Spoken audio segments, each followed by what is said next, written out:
Good day. We're here for Table Talk. We're going to be talking about DOGE for Beaufort County, Department of Government Efficiency. I think that's it. And we're all calling it DOGE, so sometimes we get off on this acronym. But we're here today with my esteemed colleague and co-host down east, Dave Hudson, who's here from the farthest regions of Beaufort County. What's it like being in the big city of Washington? Well, it's a little scary, especially the way some things are going. But got a lot of grandmas on the road, don't we?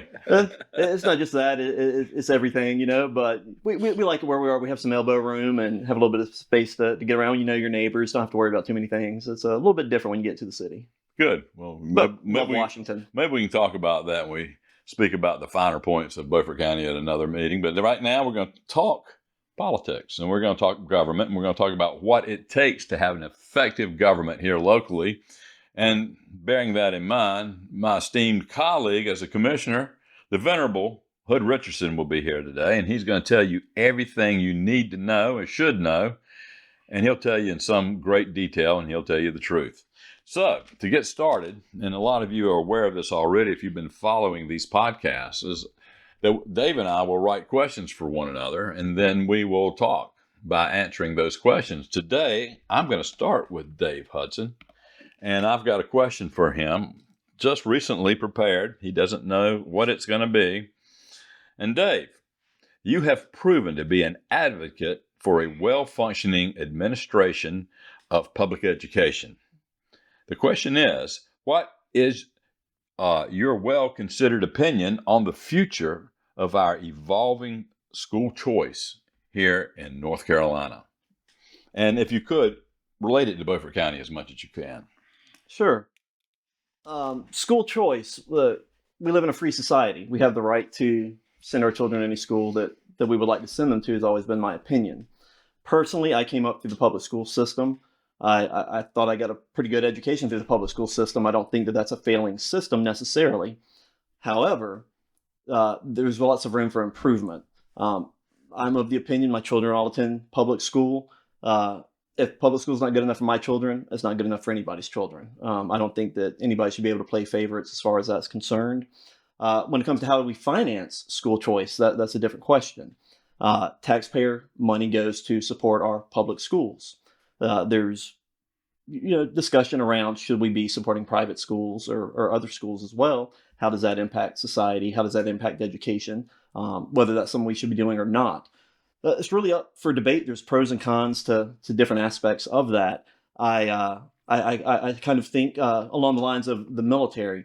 I always questioned as a soldier, if the government, the taxpayer, is paying me, why do I have to turn around and pay taxes back to the government? That doesn't make sense. It's an exercise in just repetitiveness. If I'm paying money to support public schools, that money should be going to support my children getting their education in public school. I can see a counterside to that for folks who are sending their children to private school.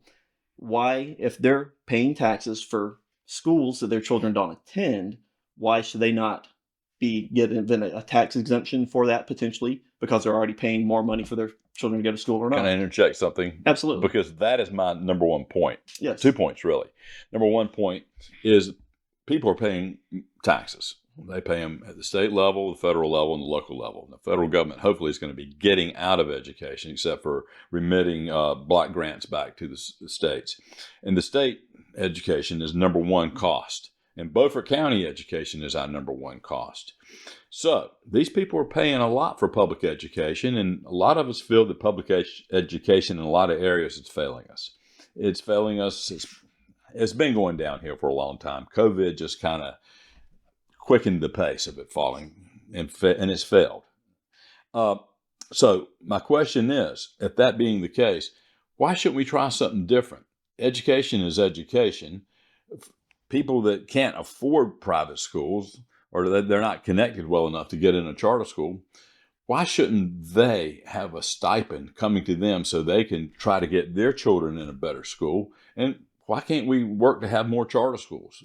I don't see any issue with that. I think that makes sense. Matter of fact, we're looking at different opportunities to open new charter schools here in Beaufort County that provide alternative methods of education, going back to classical, traditional education, getting away from what we've seen pushed down upon us from the federal government and the Department of Education, even at the state level from DPI, Department of Public Instruction. So I don't see an issue with that. I don't see an issue in providing that funding back because, again, if the taxpayer is paying the money and they want to send their child to a charter school or a private school, should they not be getting those dollars that they've given to go back into the pocket of that family to send their children to the private school? I think there's room for different abilities there. One big issue I do have is the way that the money that we are receiving from taxpayers is being spent and how that impacts our public schools. And that's something I'll get into here later on this Let me inject into the conversation, if I may. I was waiting for that. I'll just pose this as a question. The public is happy I really you're doing don't want this. an answer to it, but why does it cost approximately half as much to give a child a better education in a private or a charter school as it does in a public school? This is a serious question, and it needs a lot more examination than what commissioners have been willing to give it. Well, I can answer a little piece of it because my daughter teaches in a charter school. The one charter school we have, the Montessori charter school here in Beaufort County. She gets paid a lot less than public school teachers, and she's asked to do probably as much or more than they are. Mm-hmm. And she takes it very seriously. What needs to be done is there needs to be more parity in payment between public school teachers and charter school teachers. People talk about poor public school teachers. They just don't get paid anything. Well, let me tell you something. Charter school teachers get paid a whole lot less. Mm-hmm. And I would argue there are some private schools where those teachers get paid a whole lot less. So the argument, public school teachers don't get paid enough for a 10-month-year job, I don't know if that's falling on deaf ears with some of us. Now, if you want to teach and you go to school and you think that's something you want to do and you can maybe have some other vocation to help supplement things, great. That's a great thing to do. And I'm proud to know you and happy for you to do so. But you don't go become a teacher to become wealthy, to be rich. It's never been what you want to do. I guess some of your fulfillment is going to have to come from helping others. I agree wholeheartedly. It's a calling. It is a calling. It's like the ministry. It's like first responders. It's like the military. Some of the hardest jobs, the jobs that require the most sacrifice, are also some of the least compensated jobs that we have here in America for doing some of the most important work. And it's interesting. It's difficult to try and find ways that we can solve those issues to provide to the people doing the work what they need to survive in life, mm-hmm. because we need them to continue doing that good work. Just an example of discrepancy again in teacher salaries and pay. I was stationed for 5 years in Hawaii while I was in the Army. Hawaii has a program that's shady at best. They really don't promote going to college or leaving the island. And so the way that they make their scores look good to the public is they don't allow any students to take the SAT or ACT if they haven't already pre-identified those children as going to college or college material. It makes their scores look really good from an educational standpoint, but their education is worse than any of our worst states, Mississippi, Alabama, some that get traditionally year after year the worst scores. How they solve that issue is they import teachers from the mainland. So I was there as a young lieutenant in the Army. They would import teachers from the mainland, men, women who had just graduated school. They bring them over, and then they're going to pay those teachers 2 to 3 times the salary that the native teachers are being paid to live in Hawaii. To live in Hawaii. Of course, that causes all kinds of problems and issues between the native teachers and the ones that are coming for a few years, enjoy Hawaiian lifestyle, and then come back home. Yeah. But that's how they try to solve that problem. It has done nothing to improve the state of education in Hawaii. And if I could say just real quickly, in Hawaii, the biggest issue we had for our service members was we didn't have on-base schools because it's still a state, United States. You don't get the Department of Defense schools there. The average student who left Hawaii and came back to the mainland at the end of their father or mother's tour was 2 years behind where they were supposed to be in their education. And so they were having to repeat 2 and 3 grades when they came back to the mainland because of how bad the schools were there. So when we talk education, one size does not fit all. No. One federal Department of Education pushing an agenda does not fit at all. And so it really relies on government's better at the local level and closer to home and being able to solve the problems as we know them in our own neighborhoods. Let me proffer a question, mainly to Hood on this one. And this is a quasi follow-up question. I think about education a lot because, and Hood does too, and you do as well. I mean, Hood and I have appropriated a lot of money to public education over the years, probably hundreds of millions of dollars. And we've been commissioners a long time, and I'm talking hundreds of millions of dollars. Mm-hmm. But here in Beaufort County, but Hood, what if? A big what if here. School teachers don't get paid enough. What if they only work 6 months out of the year, and the other 6 months out of the year they worked a real job? And what if the school kids go to school 6 months out of the year, or maybe a little less, and then they learn a vocation as well in the other months? And we structure everything so we not only teach children how to think, and we teach them in an intense environment how to think, but then we teach them how to work. And quite possibly the teachers who are working in the real environment of work life, they may decide they don't want to be a teacher anymore, and they might want to do that. Or they may decide, I'm learning a lot from this, and that may make me a better teacher. Plus, I'm getting a good supplement to my income. We need more good workers in the United States. Absolutely. And we need to teach children how to work, because for crying out loud, for some reason, they don't learn that anymore. Or I think we've forgotten a lot about why we educate people, and that's to be productive. Now, Hood, you want to take that over? Well, the school system, the quality of education is something that I just don't think is there. I don't think what needs to be taught is being taught. I don't think the management of the school system, this includes the school board, the principals, the vice principals, and the superintendent, I don't think there's any management there at all. I don't think there are any quality standards there at all. I think it has become a group thing of where we're all going to get paid. It doesn't matter whether these kids learn anything or not. And I don't think we're taking a hard enough look at curriculum to be sure that students are being exposed to what they need to be exposed to. I say exposed because teaching means learning. Not all kids are going to learn, but I'm very satisfied that we are not exposing them to what they need to be exposed to. And by that, I mean to classical mathematics instead of this modern math. I mean to cursive writing.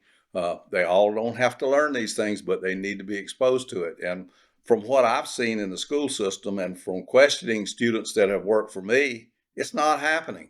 I don't know what they're doing with their time in school, but they're not exposing these students to classical math, to true history, to heroes. We don't teach heroes in school anymore. Yep. We need to be teaching heroes in school. So I love that. As far as I'm concerned, the schools are incredibly deficient. And until we change the top management, you're not going to see anything improve. When I was a youngster, I used to read a lot of biographies, and I those heroes were important to me to help shape me when I was young.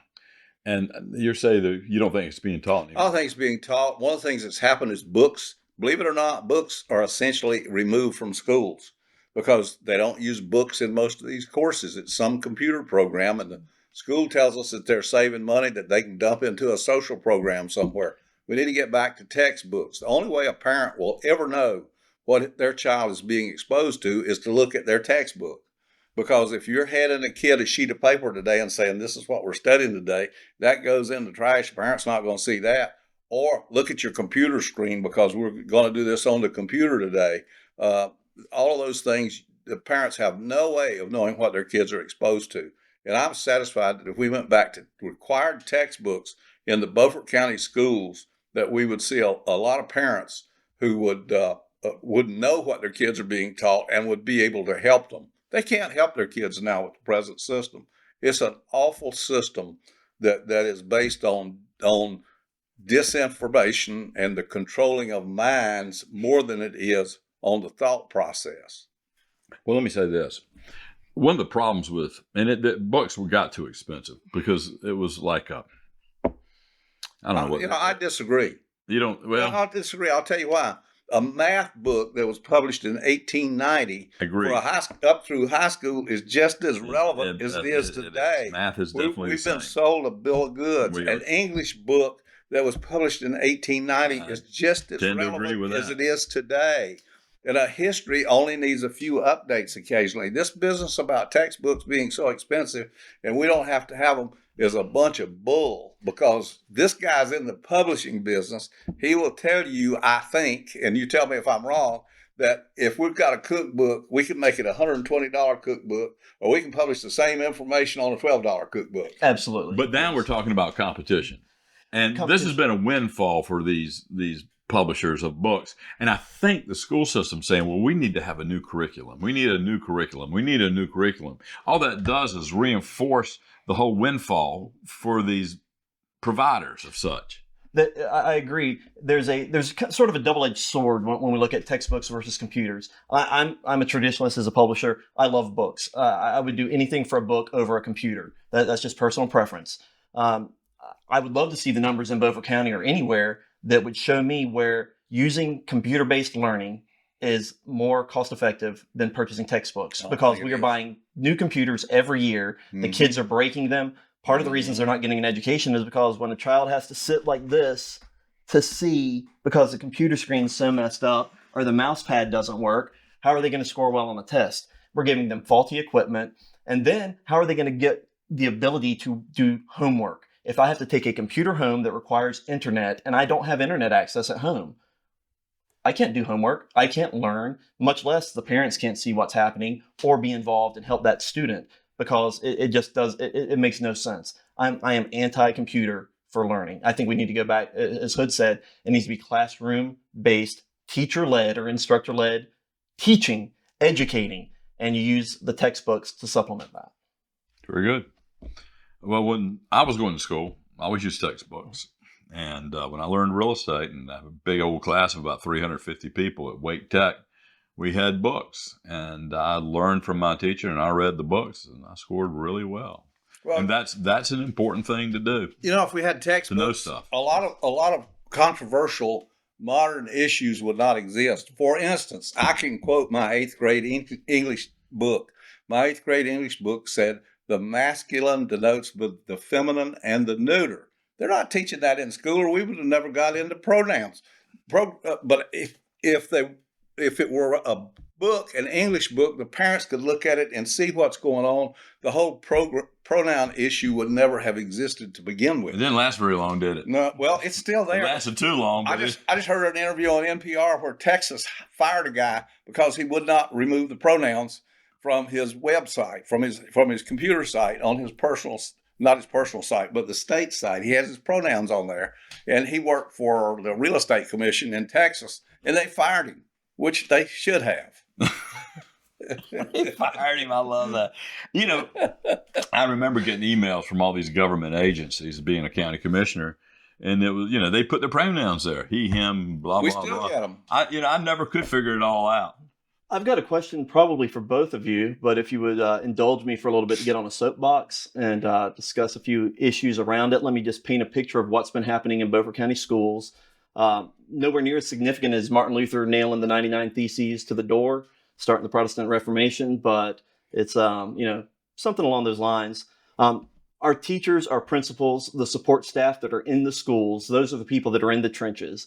They're doing the hardest job day in and day out, working with children, trying to give them the best education possible, and minimal credit, and that's the hard job. That is the job of education. Those people sitting there teaching our students.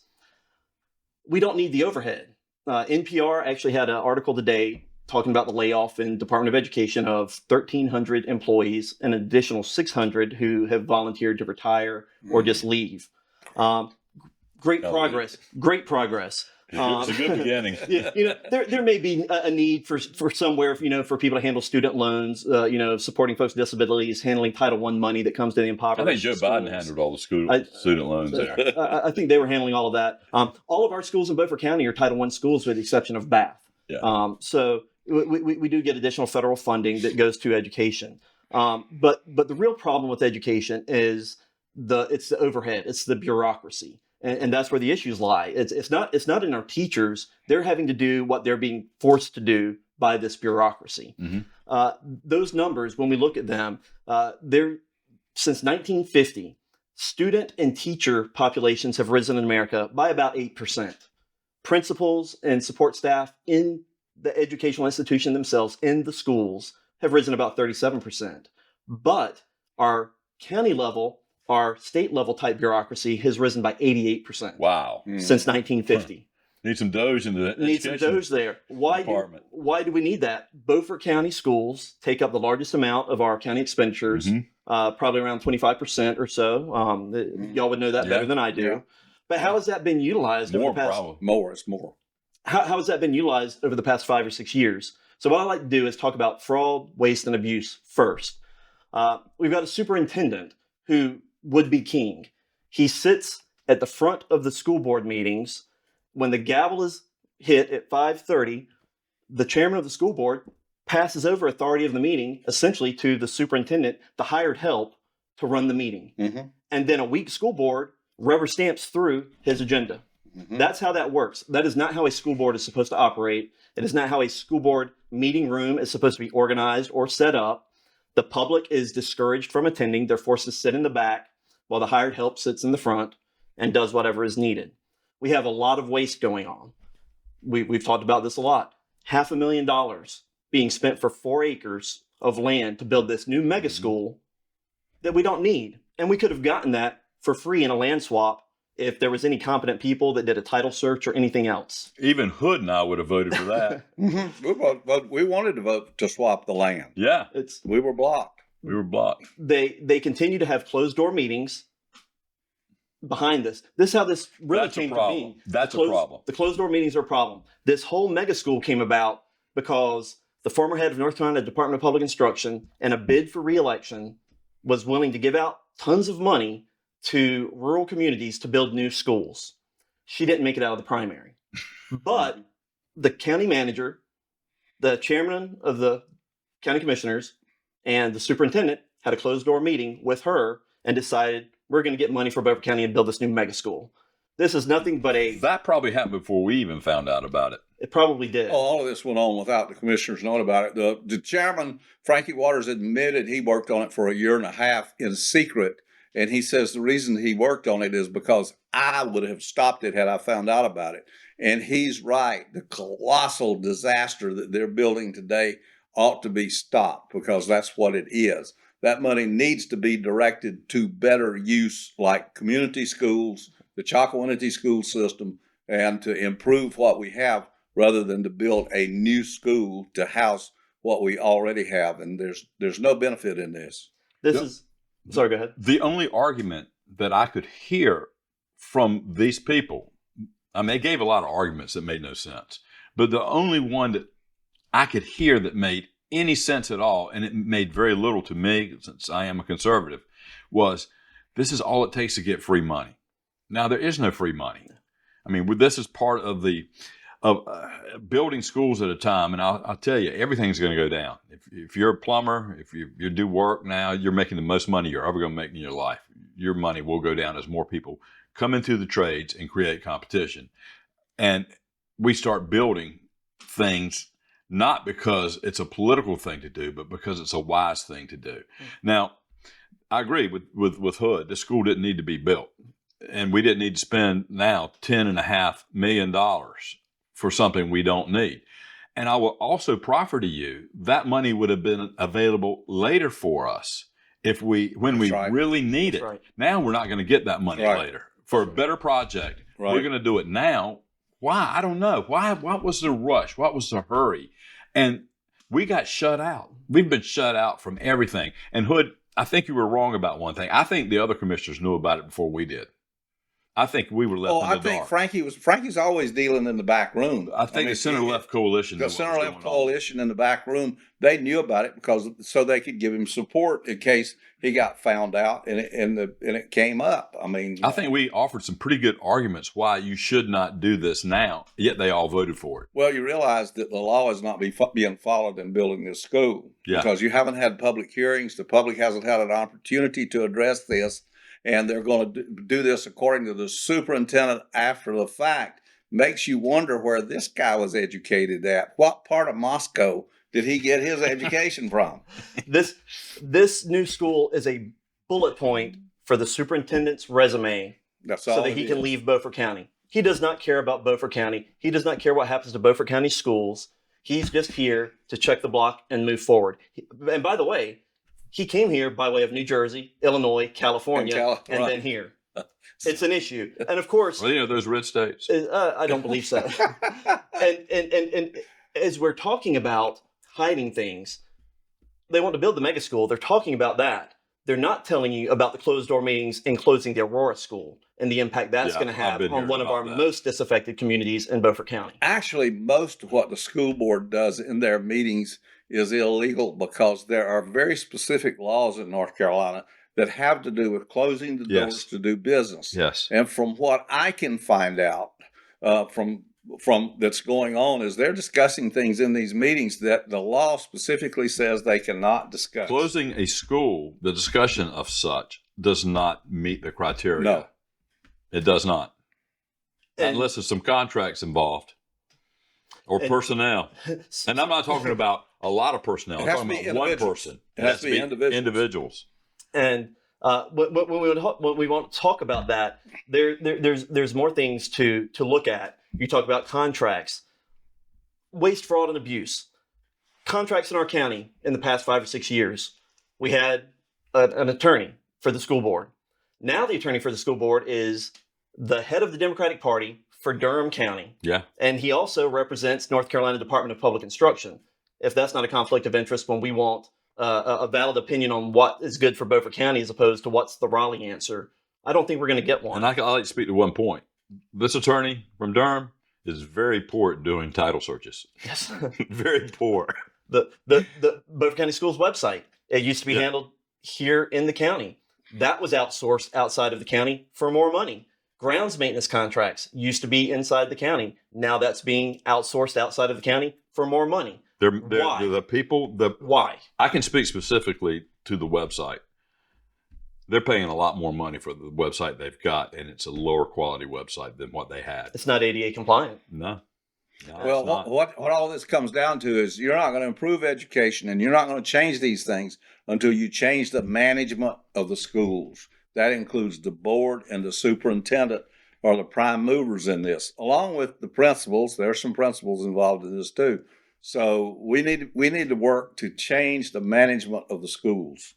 We do, and it's that mismanagement. When we look at this, we don't have a grant writer on staff at Beaufort County Schools. That's where we can apply for outside resources to come in and assist us. Right now, teachers are having to write their own grants, and when the funds come in, whether we're using it for buying new instruments for the band or whatever the case may be, the superintendent tries to reallocate those funds away from what they were meant for. It's only through the smart writing of the people who are writing and applying for those grants that they're able to keep that money where it belongs. Let me ask you a question. And I expect a lot out of administrators, management, for the kind of money they make. They make a lot of money. They're well paid. Upper echelon of all bureaucracy. Yes. Why can they not write grants themselves, or have less administrators and do a bigger, better job thinking, making better decisions, quit talking so much about what they do, just go do it. And then you'd have the money to hire a specific grant writer. I mean, there's so many things you could do differently, yet they won't. I don't understand it. Like the website. They could have a better website, but they choose not to. There's a lot of things they choose not to do. We could cut that administrative staff at the county level, use that money to hire additional teachers. Right now, we have to share teachers across schools for PE, band, shop. These classes, those teachers are having to move back and forth between schools in order to teach because we don't have enough to put them where they need to be. Speaking to my daughter about having to do too much, it weakens the quality of the intense education that needs to be in the classroom. And it really does. Talking about management as well, metal detectors. The superintendent felt there was a need to put metal detectors in the school. Why? They aren't using them. I go into Northside High School on a weekly basis. There is a metal detector that sits in the front doors. It's not the back where they come in for the buses. It's not the side where they come in from the drop off line. It's where the students who drive themselves come through. They don't use them, or they turn it on and let 2 students come through and turn them off. Why? Because just like TSA, you can't get 400 kids through a metal detector. It's a notion of security. It's not true security. Since you're directing some of this towards us, Yes. One of the dumbest arguments about this new mega school at Eastern, built at the lowest point of the lot where water has historically collected. And it's going to take a lot of site work to fix that problem. But one of the biggest advocate points for them was it was going to be a much safer school because the schools were open. Now, my wife, who knows nothing about construction, she said, why don't you just put up some walls between the schools? And if it gets hot during the summer or whenever you can just have some vents added. And I thought, well, geez, that sounds good to me. The school would have worked fine then. Well, I guarantee you, if you would have proffered that to them, they said, well, they still could have shot a high velocity round through that. I said, well, make them out of metal, 2-inch steel. Well, let's make all the schools 2-inch steel, maybe 4-inch steel, whatever, put it in the walls. I mean, every argument is to make it safer for the children. And I hate to be this way, but the math suggests not every kid's going to be in a situation where they're going to be shot at. Okay. That's the truth. Here in Beaufort County specifically, the threat isn't from the outside of the school. It's inside. We had students raped. We've had students stabbed. And we've had acts of vandalism committed in our high schools here in Beaufort County to only be swept under the rug. That's right. And so in order to show, I'm stepping up, I'm going to spend this money on metal detectors and put a notion of security as opposed to truly solving an issue. Let's make the parents feel better about things rather than speaking truthfully and honest. But what worries me is, and we all got to get smarter, but some of the parents are victims of the education system already. And I've heard educators complain about parents a lot. Yet their predecessors educated the parents. Well, these discipline problems and all of this sort of thing and maintaining control in the class, for the class and in the school, these are matters of management having the will to control it. Yeah, they don't have. They're going to get paid whether they control it or not. And this goes back to the management. Of are you doing your job? Well, if you're not, you're fired. We're going to hire somebody else that will. You don't have the management. You have to change the management. Yeah. Because the people that are in there now in these top jobs in the school don't care. By and large, they may care a lot. I just don't see it. I mean, from the administration of the schools, I don't see that they care a lot. I see a lot of talk. I don't see a lot of knowledge-based gestures of administration. If I could speak to that too, let's talk about incompetence. The social studies curriculum. Social studies curriculum. Over 2 years ago, there was a proposed social studies curriculum called SAVIS. Yeah. That the superintendent and the school board wanted to bring on. It was the only choice presented to the school board. It wasn't, here's the best 2 or 3, let's pick one. SAVIS is the answer. Woke curriculum. There was a huge public outcry, packed house speaking out against adopting the social studies curriculum. Because of that, it was never adopted. And the solution was, we're going to table this probably until they could try and squeeze it in under the rug and get away with it.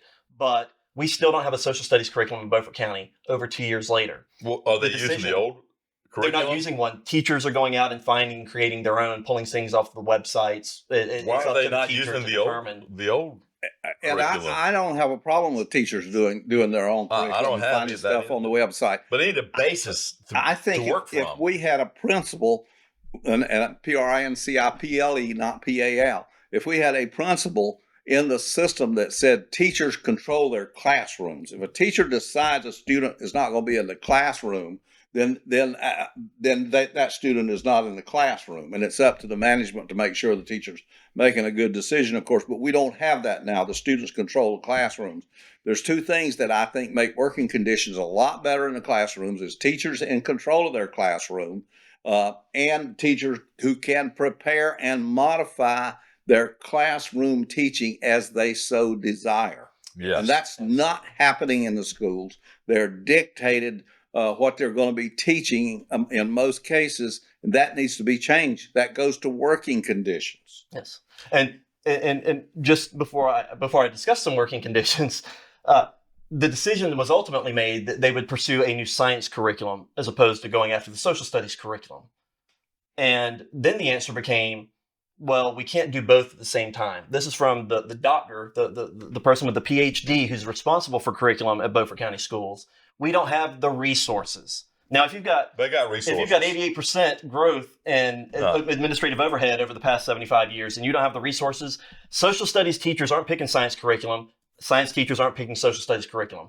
If you can't get that figured out, I think you've got the problem. Can I say one thing? Hood, you can intonate in any way you see fit. But I would like to speak to the public and say this. The public schools in Beaufort County are awash in money. They are plenty of funding. They are. More funding than they probably deserve. They are. And if the money is the problem, it may be that there's too much money. And they haven't been forced, like the charter school, to figure out a way to do more with less. That's the only thing I can think of. I'm not talking about cutting the teachers. I'm talking about making better decisions. I think it comes down to some corruption. And with that, over half of our schools in Beaufort County are underperforming. That means they're below a C rating. When we had one or two schools get to the C rating this year come up, the superintendent was very quick to put out a press release talking about Beaufort County schools are no longer underperforming. That was the headline. Now, that's a little deceiving. Mm-hmm. Beaufort County schools, we still have over half underperforming. But he wanted to conceal the truth about what's really happening, try and claim a quick political victory, and take the credit for it. But when we want to talk about underperforming, by law, the superintendent in a county that has at least 10 schools, if I remember correctly, and 2 are underperforming. Now, we have 12 public schools in Beaufort County, if you don't count the early college. Over half are underperforming. He is required to the superintendent receive a performance appraisal by the school board annually until we don't have those underperforming schools in the system. He has never received a performance appraisal, which he's required to by law. When concerned citizens reached out to North Carolina Department of Public Instruction asking for a copy of the superintendent's performance appraisal, the response back was, we do not have a performance appraisal for the superintendent, nor have we ever received one. So not only is our weak board rubber stamping through whatever he chooses to do, they're not calling him to account for the failures of his group of folks that he's responsible for leading in the right direction. Beyond that, he's set up a hostile work environment in Beaufort County schools that's resulted in many of our best teachers and administrators to leave the county for numerous reasons. But what we have seen as well is if you get on his bad side, you may work in Belhaven today, tomorrow you're in Aurora. Oh. And if you don't like it, you can just quit. Wow. So a lot of teachers are scared to come forward. A lot of our folks are scared to come forward and really tell us what's happening in the schools because there's this gigantic hostile environment that they have to work in. And we've got a weak school board that's allowed all this waste, fraud, abuse, corruption, and incompetence to continue. And the only thing that I can really ask is, when we're looking at DOGE for Beaufort County, how do we eliminate all the fraud, waste, abuse, corruption, incompetence that's within the school system, and I would argue primarily at the county level, so that it can be better managed in all aspects, fiduciary, performance, etc. And what do we need to do? The voters can make a difference, but that takes time. It may take 2 years to 4 years, next election. And that's still a roll of the roulette wheel. So what can we do with county government, potentially county administrators, county commissioners, to step in and really solve these problems? Well, thank you for bringing us back around to DOGE in Beaufort County. I'm going to ask Hood to come in. I know what he's going to say, but the question my good friend asked and colleague, would you please answer it? Because do we need DOGE in Beaufort County? Is that and how to go about working with the schools, I'd argue, to get their stuff straight. You've already got DOGE in Beaufort County. You just don't have the management to perform and do what DOGE wants done. DOGE in Beaufort County is me and you and him and Tandy Dunn. Now we got Tandy. Thank God. So we got 3 members on the Board of Commission that are political, from a political sense, lifelong Republicans. And we've got other people that are conservatives that are very concerned about this. We've got what we need here. We need to change the political climate so we get where we need to go. And that's what it comes down to, is changing the management. The county commissioners, it's becoming more and more apparent to anybody that watches a county commissioner meeting. There are 4 votes on there that are going to block vote everything that comes up. They have, as you say, made the deal to swap their votes so that for political power.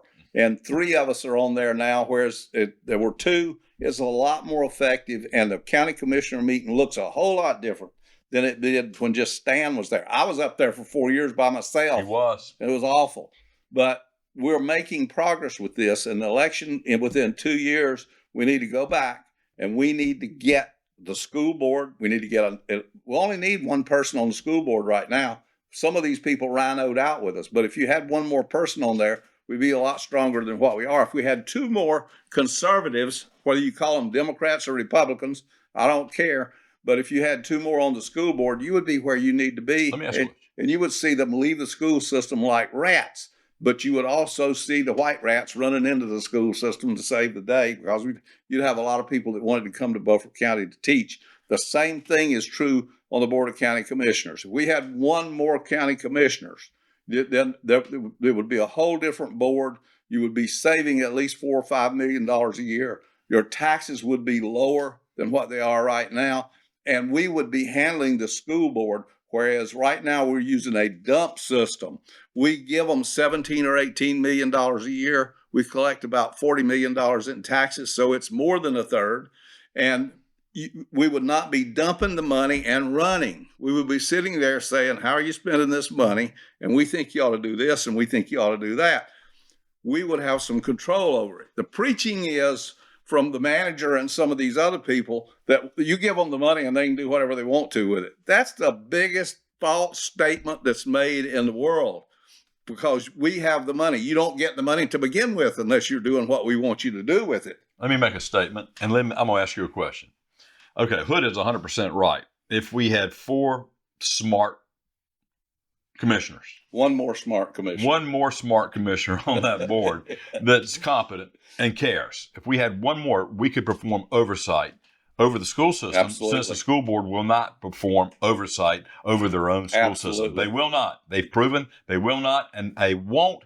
With a propensity of Republicans, can either one of you, this is a tough question, to tell me how many Republicans there are in the makeup of the 9 school board members. I couldn't tell you right off. I could come maybe 3 names maybe, but I can't remember. You talk about real Republicans or rhinos? Well, you can break it down any way you want. I mean, to me, I think you have to break it down. I don't think there are about 3 real Republicans on the school board. So I'm right. There's 3 Republicans on that board. And I don't think there's but 3 real Republicans on the Board of County Commissioners. I agree with that 100%. Frankie Waters and Randy Walker have joined with the 2 Democrats, and they vote like Democrats. If it walks like a Democrat, quacks like a Democrat, and looks like a Democrat, it must be a Democrat. I coined them the center-left coalition, those who swap votes to share power.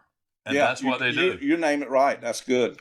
Randy is pretty much the power broker on the board, yet he always votes with the Democratic Socialist side. So he's power broking for the Democrats real hard. That's right. Or the Socialists.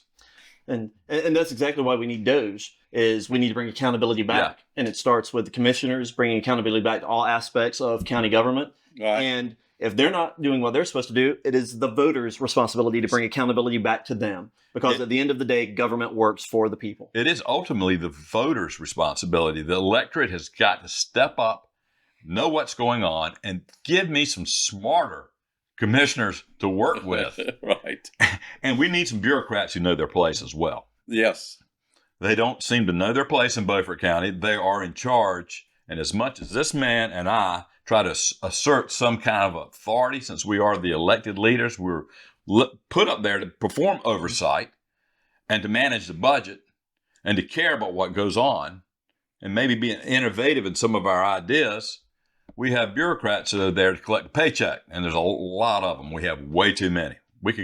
I'm going to say this. Highly compensated as well. I'm going to say this in Beaufort County. I mean it right now. We could cut 10% of everything. Yeah. In Beaufort County right now, if we only had 4 commissioners who would do so. Yeah. And we could lose some personnel, and we could figure out some other things to cut.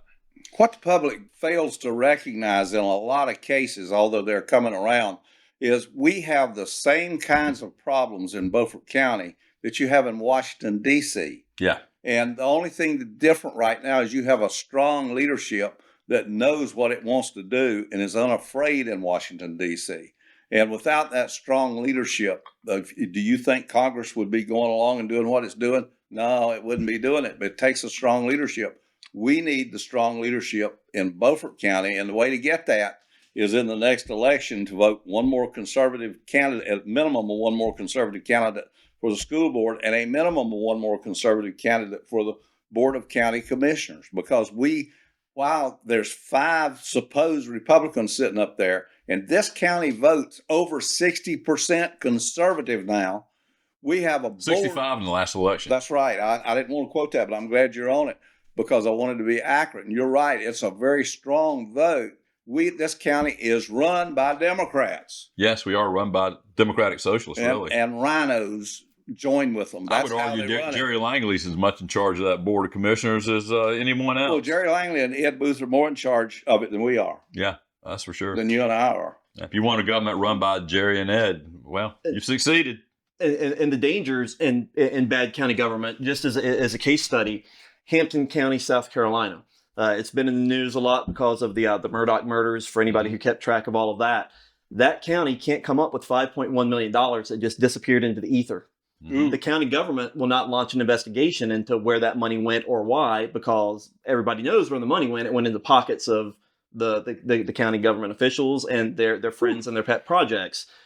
Tax rates in Hampton County are 3 to 4 times what they are in Beaufort County. So if we think about, how bad is this going to impact us? Bad management is going to lead to higher taxes to make up for poor decisions that are made by bad government. Yeah. And what that's doing in Hampton County, which is just as impoverished or more impoverished than Beaufort County is you're seeing there's no opportunity. Business is not coming in. It's rampant with drugs, crime. It was a great place to live, but bad management, corruption, all of these things we've been talking about today have just really taken it down. And it's unfortunate. It's very sad when you see a place that you love, you come from, you care about. My wife is from there.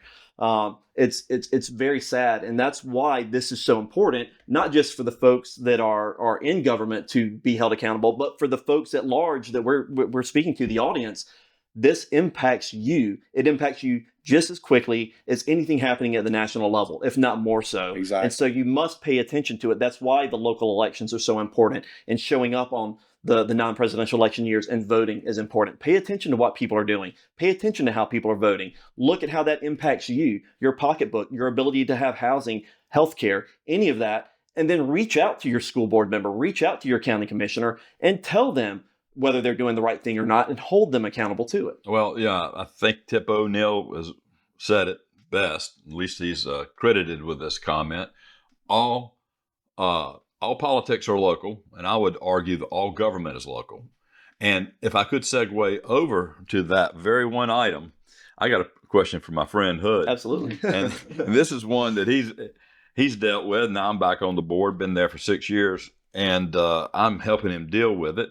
Hood, can you explain why it is so important for Beaufort County's managing bureaucracy in coordination with their associative center-left coalition on the county commission to continue to place taxpayer dollars into a restricted account or a restricted fund balance, thereby earmarking for favored projects when the commissioners can easily allocate money, at least on a yearly basis, for all projects necessary? Well, you're talking about the hidden $5.2 million that the finance director came up with last year, that if we pulled it out of the fund balance, we wouldn't have a super surplus of fund balance. And the answer is there's no reason to hide that money. It should be given back to the taxpayers as a tax reduction. As you know, you and I, for the last several years, have advocated a 10% tax reduction. And the money is there. We have the money.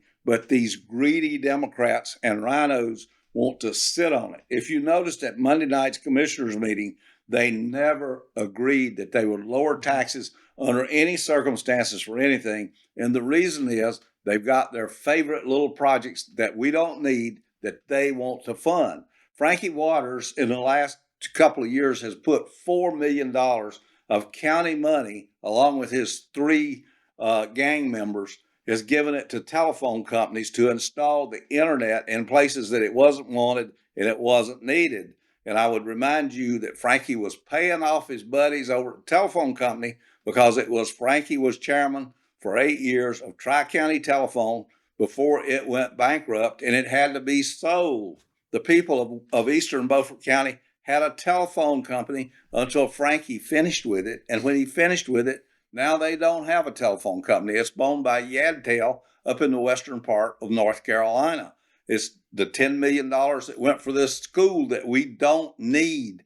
Could have been a tax. 10,500,000 now. Could have been a tax. I mean, 10,500,000. Yeah. It could have been a tax reduction for the people of Beaufort County. So taxes are a really big deal, and the people that pay them need to be a lot more upset about them than they were even Monday night at this meeting, and start changing out commissioners who will reduce taxes. There is no reason for any government to pile up surpluses of money. And the reason, and this is going to sound pretty crude, but and in your face, but we can tax you anytime we want to and get all the money we want. So why do we need to have a big savings account? You don't. The falsity of having a rainy day fund is a false premise anywhere you go. The state of North Carolina had $5 billion several years ago in what they call their rainy day fund, and those Republicans were really proud of it. Guess who spent the $5 million? As soon as the Republicans got control of the legislature, they spent the money. And the same thing goes on here of the saving money. Time was when the tax, actually the law says the tax rate is supposed to be set based upon what the commissioners spend. And time was when in Wake County, it was to a mill, I think a mill is 1/100 of a cent of taxes. And they were debating, were we going to have a 5 mil increase or a 4 mil increase? Well, right now we're overtaxing you, and we're throwing the money into a savings account, and we're pulling it out and putting it in special funds, like Stan says, to continue to hide even more money. The people of Beaufort County are overtaxed, and it's time for you to start talking to your public officials about this, because it is legal thievery to take that money and use it for special projects that Jerry Langley, Ed Booth, Randy Walker, and Frankie Waters want. Well, let me speak to that. One of the reasons they do it is they help this group and that group, and they buy votes by doing it. Absolutely. That's one of the reasons I see. I mean, sometimes waste, fraud, and abuse is more overt, but it's like, I'm bringing home the bacon. And generally, you don't need to really do that if you're going to be a conservative. You're there to help everybody at the same time. I talk a lot about corruption, and you don't have to meet somebody behind the building with a sack full of money to get them to vote a certain way for it to be corrupt. There's a lot of other forms of corruption. There's plenty of legal corruption out there, and that's what's going on right now in Beaufort County. It takes the cooperation of the county manager and these 4 commissioners to make this work. For the school board to be corrupt, it takes the cooperation of the superintendent and the school board. But the school board is dumb enough to be manipulated every day. The problem on the Board of County Commissioners is they do it by design. Yeah, they do. And anybody got any more questions? I don't have a question, but as y'all mentioned, the meeting on Monday concerning the reval and how that may impact taxes for all of our citizens, I ask everybody, if you were not at the meeting, watch the video. Go take a look at it and see. It will infuriate you, the level of condescension, the lack of care for the Beaufort County citizen on the part of the chairman, Frankie Waters, and the bureaucrats that sit along the sidelines. When one gentleman says, you're hauling 80 truckloads of human waste out behind my house and dumping it every year, but my property values went up over 100%, who's going to buy his property when there's a field of human waste behind it? Well, I'd like to answer that. It's a fertilizer. No, it's poison. And then going down the dirt road to leave it is just country living. Yeah. Maybe somebody needs to be reminded what fertilizer and country living are. Yeah, it is poison. It's terrible. But I really ask folks to really pay attention to what these people say, and listen. You've got 2 fine gentlemen here who are doing their best to do the right thing for Beaufort County, to solve issues, to give money back to the population, to give us what we need. That's the type of support we need if we want to change things and keep Beaufort County a great place to live. It won't happen if we allow the corruption and the incompetence and the waste, the fraud, all of that to continue. That's right. And it's up to the people. They've said it. You have to get out and vote. We need competent people in government so that government runs efficiently. And that goes back to Doge, but it only happens with smart leadership. And I thank you all for what you do. Well, thank you. Thank you. And I'd like to say this to the public. If you're a special interest guy and you've got a group of commissioners helping you with your projects, God bless you. You know, stay with them. But if you're just a regular guy like a lot of us, and we have to kind of work, and we hope there's a level playing field, and then we find out there's not a level playing field, and we keep getting knocked down further and further and further, go out and vote. Help a candidate get elected that will promise you and then do what he says he's going to do, like Donald Trump has done. I mean, a lot of you voted for Donald Trump. Then I got to ask you, why would you vote for a so-called Republican who was a Democrat and joined the Republican Party that this guy and I had a big hand in building to get elected? Right. Please tell me why you vote for that guy. Are you on the take as well from government? And that's Frankie Waters, in just case you want to know who it is, and Randy Walker. Yeah. So please make better decisions, help candidates, get involved. Hood has the Conservative Republican Club, and this is a direct antithesis to the local GOP, which somewhat allows this kind of activity to happen. They do no policing whatsoever when it comes to their candidates. We have a platform we're supposed to follow, a code of ethics, so to speak. And trust me, these guys are way outside of those parameters. Well, the first time Frankie Waters ran for office as a Republican, he refused to sign that he would support the Republican platform. He refused to sign it. Yeah. And he's never signed it. He's never said he's a real Republican. He's just using you. Yeah. So when you see that R by his name, why don't you think of some other kind of R, like Rhino, or N, knockoff Republican? Yeah. Well, we've been together. We talked about Doge in Beaufort County. Listen, we're going to talk about this again. We're going to come back and revisit this issue more and more. We got budget coming up. We got a lot of angry people out there with the revaluation. I'm telling you, the revaluation has to happen at least every 8 years. We're going to do our best, Hood, aren't we, to make sure that it's in line. But what we're really going to try to do and help you with is a tax rate. That's what commissioners have complete authority over. You know, you listen to the bureaucrats, they'll tell you, well, we have a lot of expenses. We have fuel. Yeah. We have some other things like that. Just it goes up. And what do we do? Well, there's a lot of things we could do. Among those expenses is $4 billion for Frankie's old telephone company. Yeah, there you go. Well, thank you for coming today and listening to us. And well, maybe we're being brought to you. I guess that's a better way of looking at it. I'm signing off for my colleague down east, Dave Hudson, and venerable Thank you. old friend, Commissioner Hood Richardson, who's helped us so much over the 27 years. 28 years he's been a commissioner. He's been a good one. Thank you, and see you later.